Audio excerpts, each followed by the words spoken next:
प्रभु की स्तुति। आप इस चैनल को रोजाना सुनकर 1 साल में बाइबल पढ़ सकते हैं। Please subscribe and support. आज के बाइबल अध्याय। यिर्मयाह भविष्यवक्ता की पुस्तक अध्याय 33। यिर्मयाह भविष्यवक्ता की पुस्तक अध्याय 33। जिस समय यिर्मयाह पहरे के आंगन में बंद था, उस समय यहोवा का वचन दूसरी बार उसके पास पहुंचा कि यहोवा जो पूरी करने वाला है, यहोवा जो उसके स्थिर होने की तैयारी करता है, उसका नाम यहोवा है। वह यह कहता है कि मुझसे प्रार्थना कर और मैं तेरी सुनकर तुझे बड़ी बड़ी और कठिन बातें बताऊंगा, जिन्हें तू अभी नहीं समझता। क्योंकि इस्राएल का परमेश्वर यहोवा इस नगर के घरों और यहूदा के राजाओं के भवनों के विषय, जो इसलिए गिराए जाते हैं कि दमदमों और तलवार के साथ सुविधा से लड़ सके, यो कहता है, कसदियों से युद्ध करने को वे लोग आते तो है, परंतु मैं क्रोध और जलजलाहट में आकर उनको मरवाऊंगा और उनकी लोथें उसी स्थान में भर दूंगा। क्योंकि उनकी दुष्टता के कारण मैंने इस नगर से मुंह फेर लिया है।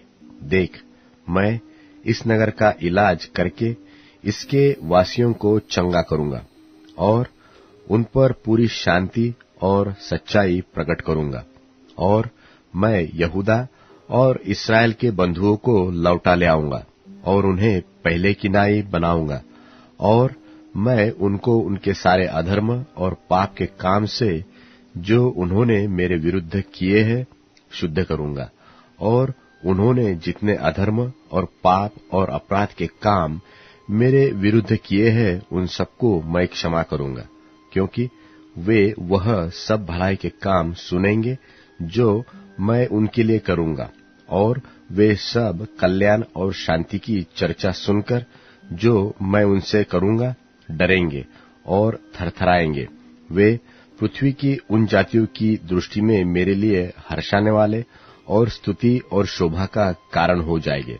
यहोवा यो कहता है, यह स्थान जिसके विषय तुम लोग कहते हो कि यह तो उजाड़ हो गया है, इसमें न तो मनुष्य रह गया है और न पशु, अर्थात यहूदा देश के नगर और यरूशलेम की सड़कें जो ऐसी सुनसान पड़ी है कि उनमें न तो कोई मनुष्य रहता है और न कोई पशु। इन्हीं में हर्ष और आनंद का शब्द, दुल्हे दुल्हन का शब्द और इस बात के कहने वालों का शब्द फिर सुनाई पड़ेगा कि सेनाओं के यहोवा का धन्यवाद करो, क्योंकि यहोवा भला है और उसकी करुणा सदा की है। और यहोवा के भवन में धन्यवाद बलि करने वालों का भी शब्द सुनाई देगा। क्योंकि मैं इस देश की दशा पहले की नाई जो की तो कर दूंगा। यहोवा का यही वचन है। सेनाओं का यहोवा कहता है, सब गांव समेत यह स्थान जो ऐसा उजाड़ है कि इसमें न तो मनुष्य रह गया है और न पशु, इन्हीं में भेड़ बकरियां बैठाने वाले चरवाहे फिर बसेंगे। पहाड़ी देश में और नीचे के देश में, दक्षिण देश के नगरों में, बिन्यामीन देश में और यरूशलेम के आसपास, निदान यहूदा के सब नगरों में भेड़ बकरियां फिर गिन गिन कर चराई जाएगी। यहोवा का यही वचन है। यहोवा की यह भी वाणी है कि देख, ऐसे दिन आने वाले हैं कि कल्याण का जो वचन मैंने इस्राएल और यहूदा के घरानों के विषय में कहा है उसे पूरा करूंगा।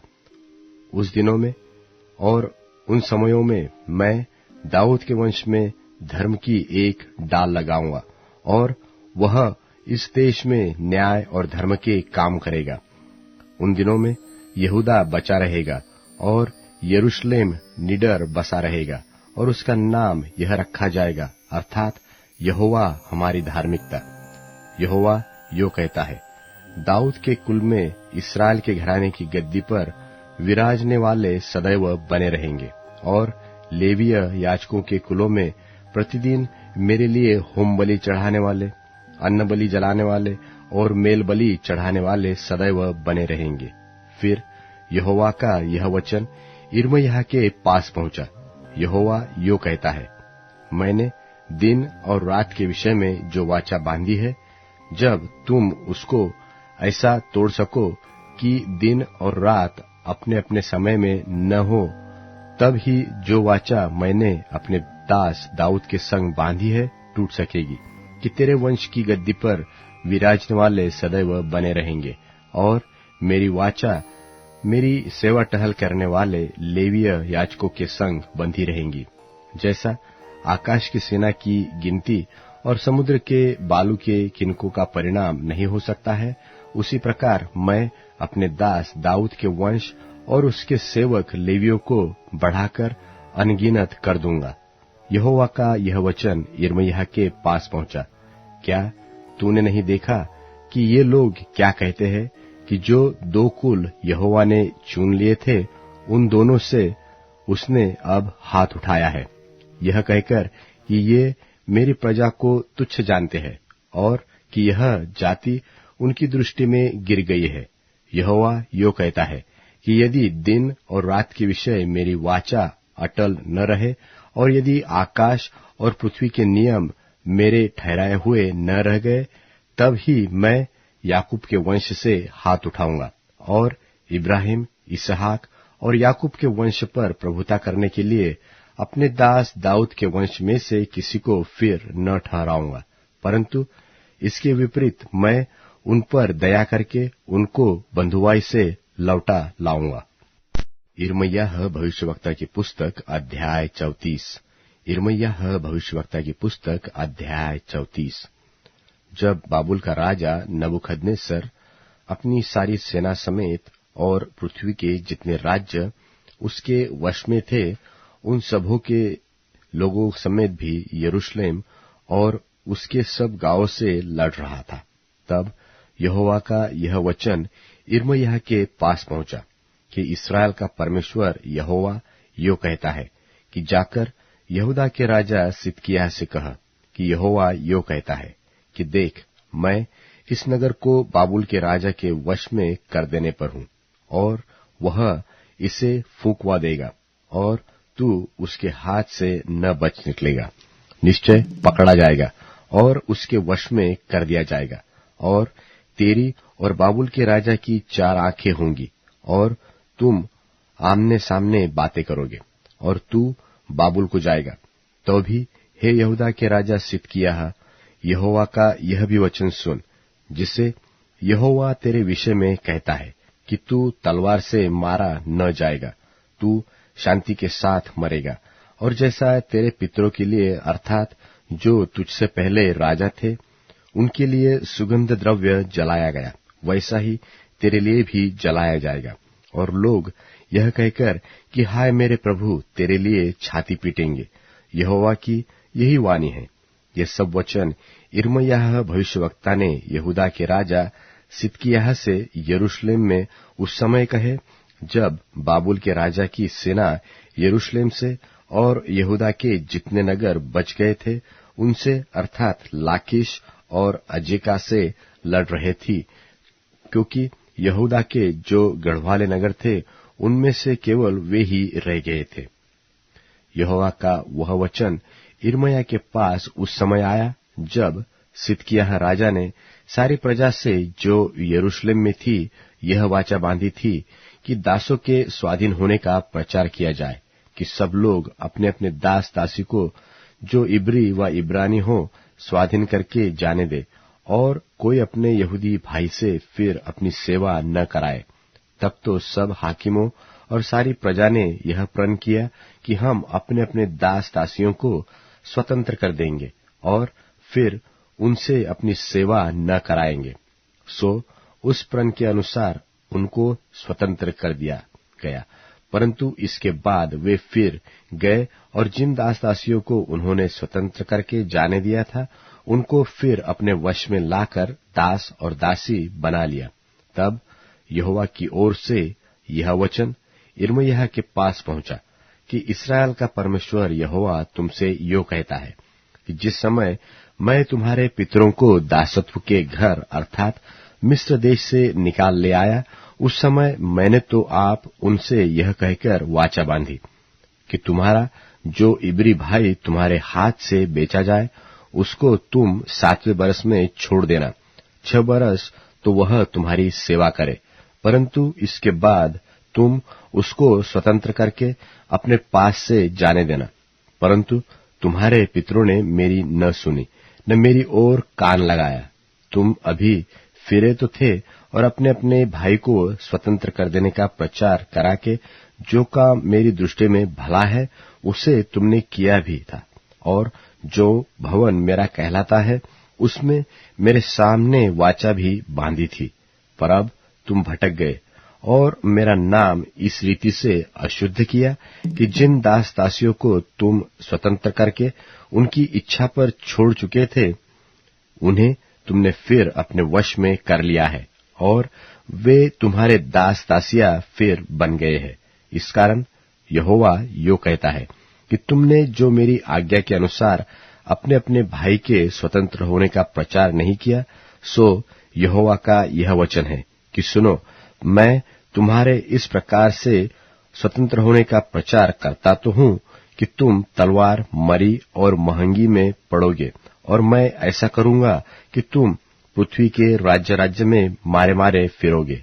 और जो लोग मेरी वाचा का उल्लंघन करते हैं और जो प्रण उन्होंने मेरे सामने और बछड़े को 2 भाग करके उसके भागों के बीच होकर किया, परंतु उसे पूरा न किया, अर्थात यहूदा देश और यरूशलेम नगर के हाकिम, खोजे, याजक और साधारण लोग जो बछड़े के भागों के बीच होकर गए थे, उनको मैं उनके शत्रुओं अर्थात उनके प्राण के खोजियों के वश में कर दूंगा, और उनकी लोथ आकाश के पक्षियों और मैदान के पशुओं का आहार हो जाएगी। और मैं यहूदा के राजा सिदकिय्याह और उसके हाकिमों को उनके शत्रुओं और उनके प्राण के खोजियों अर्थात बाबुल के राजा की सेना के वश में जो तुम्हारे सामने से चली गई है कर दूंगा।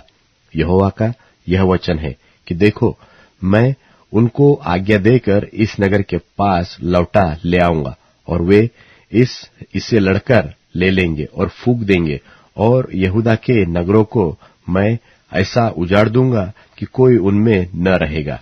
थिस्सलुनीकियों के नाम पौलुस प्रेरित की दूसरी पत्री 3 अध्याय। निदान हे भाइयों, हमारे लिए प्रार्थना किया करो कि प्रभु का वचन ऐसा शीघ्र फैले और महिमा पाए जैसा तुम में हुआ, और हम टेढ़े और दुष्ट मनुष्यों से बचे रहें, क्योंकि हर एक में विश्वास नहीं, परंतु प्रभु सच्चा है, वह तुम्हें दृढ़ता से स्थिर करेगा और उस दुष्ट से सुरक्षित रखेगा। और हमें प्रभु में तुम्हारे ऊपर भरोसा है कि जो जो आज्ञा हम तुम्हें देते हैं उन्हें तुम मानते हो और मानते भी रहोगे। परमेश्वर के प्रेम और मसीह के धीरज की ओर प्रभु तुम्हारे मन की अगुवाई करे। हे भाइयों, हम तुम्हें अपने प्रभु यीशु मसीह के नाम से आज्ञा देते हैं कि हर एक ऐसे भाई से अलग रहो जो अनुचित चाल चलता और जो शिक्षा उसने हमसे पाई उसके अनुसार नहीं करता, क्योंकि तुम आप जानते हो कि किस रीति से हमारी सी चाल चलनी चाहिए, क्योंकि हम तुम्हारे बीच में अनुचित चाल न चले और किसी की रोटी सेहत में न खाई, पर परिश्रम और कष्ट से रात दिन काम धंधा करते थे कि तुम में से किसी पर भार न हो। यह नहीं कि हमें अधिकार नहीं, पर इसलिए कि अपने आप को तुम्हारे लिए आदर्श ठहराएं कि तुम हमारी सी चाल चलो। और जब हम तुम्हारे यहां थे तब भी यह आज्ञा तुम्हें देते थे कि यदि कोई काम करना न चाहे तो खाने भी न पाए। हम सुनते हैं कि कितने लोग तुम्हारे बीच में अनुचित चाल चलते हैं और कुछ काम नहीं करते, पर औरों के काम में हाथ डाला करते हैं। ऐसों को हम प्रभु यीशु मसीह में आज्ञा देते और समझाते हैं कि चुपचाप काम करके अपनी ही रोटी खाया करें। और तुम, हे भाइयों, भलाई करने में हियाव न छोड़ो।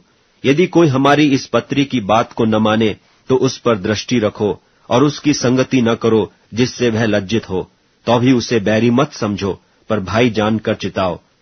अब प्रभु जो शांति का सोता है, आप ही तुम्हें सदा और हर प्रकार से शांति दे। प्रभु तुम सबके साथ रहे। मैं पौलुस अपने हाथ से नमस्कार लिखता हूं। हर पत्री में मेरा यही चिन्ह है। मैं इसी प्रकार से लिखता हूं। हमारे प्रभु यीशु मसीह का अनुग्रह तुम सब पर होता रहे। भजन संहिता अध्याय 109 भजन संहिता अध्याय 109। हे परमेश्वर, तू जिसकी मैं स्तुति करता हूँ, चुप न रह, क्योंकि दुष्ट और कपटी मनुष्यों ने मेरे विरुद्ध मुंह खोला है। वे मेरे विषय में झूठ बोलते हैं और उन्होंने बैर के वचनों से मुझे चारों ओर घेर लिया है और व्यर्थ मुझसे लड़ते हैं। मेरे प्रेम के बदले में वे मुझसे विरोध करते हैं, परंतु मैं तो प्रार्थना में लवलीन रहता हूँ। उन्होंने भलाई के पलटे में मुझसे बुराई की और मेरे प्रेम के बदले में मुझसे बैर किया है। तू उनको किसी दुष्ट के अधिकार में रख और कोई विरोधी उनकी दाहिनी ओर खड़ा रहे। जब उसका न्याय किया जाए तब वह दोषी निकले और उसकी प्रार्थना पाप कीनी जाए। उसके दिन थोड़े हो और उसके पद को दूसरा ले। उसके लड़के बाले अनाथ हो जाए और उसकी स्त्री विधवा हो जाए और उसके लड़के मारे मारे फिरे और भीख मांगा करे। उनको अपने उजड़े हुए घर से दूर जाकर टुकड़े मांगना पड़े। महाजन फंदा लगाकर उसका सर्वस्व ले ले और परदेशी उसकी कमाई को लूट ले। कोई न हो जो उस पर करुणा करता रहे और उसके अनाथ बालकों पर कोई अनुग्रह न करे। उसका वंश नाश हो जाए, दूसरी पीढ़ी में से उसका नाम मिट जाए और उसके पितरों का अधर्म यहोवा को स्मरण रहे और उसकी माता का पाप न मिटे। वह निरंतर यहोवा के सन्मुख रहे कि वह उनका नाम पृथ्वी पर से मिटा डाले, क्योंकि वह दुष्ट कृपा करना भूल गया, वरन दीन और दरिद्री को सताता था और मार डालने की इच्छा से खेदित मनवालों के पीछे पड़ा रहता था। वह शाप देने में प्रीति रखता था और शाप उस पर आ पड़ा। वह आशीर्वाद देने से प्रसन्न न होता था, सो आशीर्वाद उससे दूर रहा।